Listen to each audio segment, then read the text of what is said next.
Ganda ng tanawin, oh. Sobrang lawak ng kalsada dito.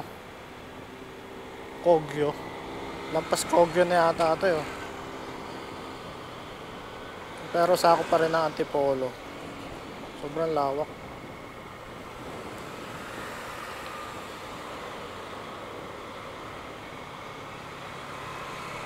Oh, iceberg.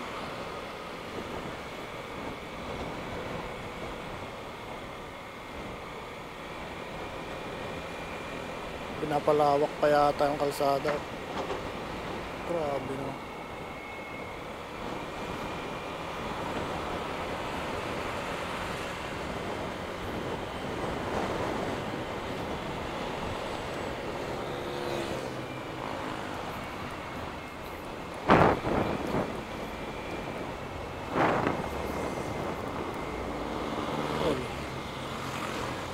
Lumit na yung kalsada dito.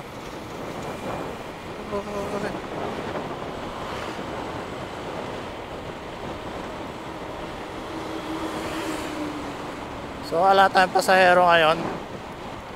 Hindi muna tayo nami-make up gawa ng meron tayong lalakarin sa Hall of Justice. So meron kasi kung property na nabili, rights lang naman, pero may umuupa at hindi sa atin napupunta yung upa, no? Medyo nagkaroon tayo ng miscommunication doon, no? So ganun talaga, nangyayari yung ganun. Kaya nga lang, ang inaano ko doon, sabi ko sa kanya, ibalik mo na lang yung pera ko na binayad dyan, is-quits na tayo. May 4 na taon na rin yung upa, hindi ko na sana yun kukuhanin, sabi ko sa kanya. Ngayon, ewan ko kung anong nangyari sa pumayag naman siya nung una, nung pangalawa, ayaw niya na pumayag. Isang linggo lang nakaraan, okay yung usapan namin. Tapos bumaliktad naman siya, bumalingbing, ika nga. Di ngayon, imbis na tapos na sana yung usap namin, wala na kaming usap. Siguro ganun talaga. Kaya lalakarin natin sa Hall of Justice. Hindi kami nagkasundo sa barangay kasi imbis na sinabi ko sa kanya, imbis na yung upala, yung binayad ko lang yung kinukuha ko, pagdating sabi ko wag na tayong magbaranggayan para kung balik mo lang yung binayad ko, quits na tayo. Kaso nga lang hindi nagkasundo,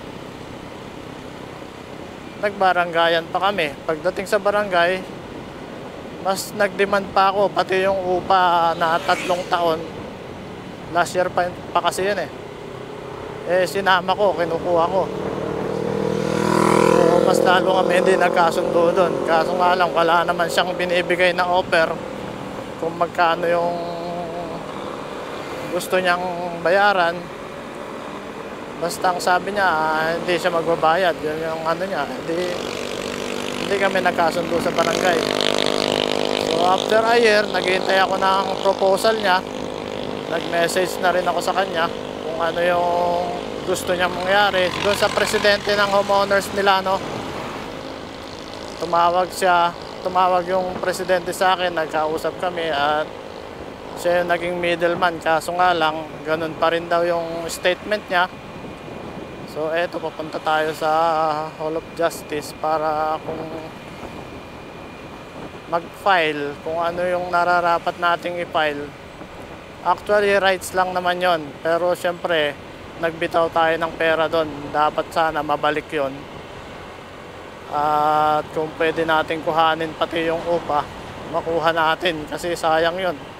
4 na taon na at 2 buwan simula ngayon.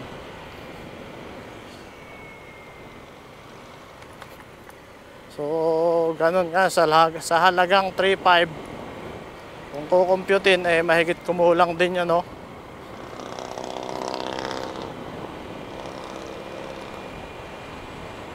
Ilang ano yon, ilang months yon? 48 months, tama ba? 48, 50 months. Kung kasama pa tong 2 buwan na to na sumobra. Kasi July, pagkakaalam ko July pa yung ano eh, yung last na namin, nakukuha namin yung ano, upa. Ngayon hindi na. So, ayun. Panluloko ang tawag dun, panluloko. Swindler. Nagre-respeto pa naman ako sa kanya nung kinausap ko siya. Bilang respeto kanya, ako sa kanya, hindi na tayo In 300 meters, your destination will be on the left. baranggayan. Usap lalaki na lamang. Nag-usap butigon pa yung nangyari.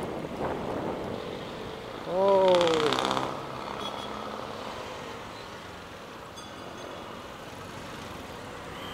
Ayun tuloy. Tagal ng proseso. Ay, meron pala dito. Dapat malaki na konti, malaking placard to.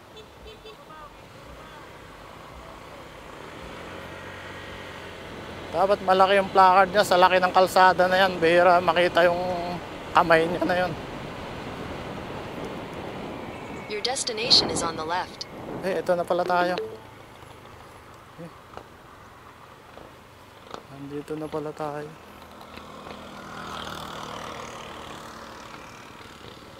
Sumobra.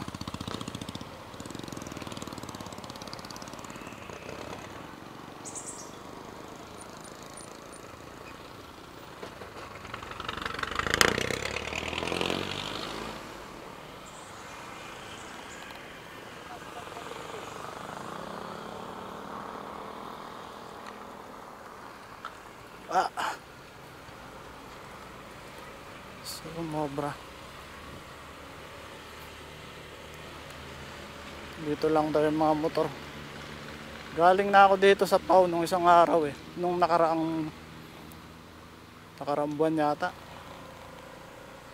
Oy. Medyo mahirap ang parking dito. Dapat pa